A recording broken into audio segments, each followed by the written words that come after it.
పసివాడి రెచ్చి చూస్తోందా బదులే రాని గతం, మగవాడై నిన్న మోస్తోందా ఎదుటే ఉన్న నిజం. జరిగినదా కలవరం, దొరికినదా ప్రియవరం, కనుతడిగా కరిగినదా ఎదగదిలో సమరం.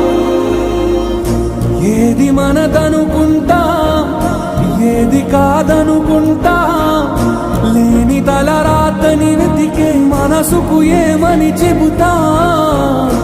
ఎంత కని దిగిపోతా, ఎంత కని దిగులవుతా.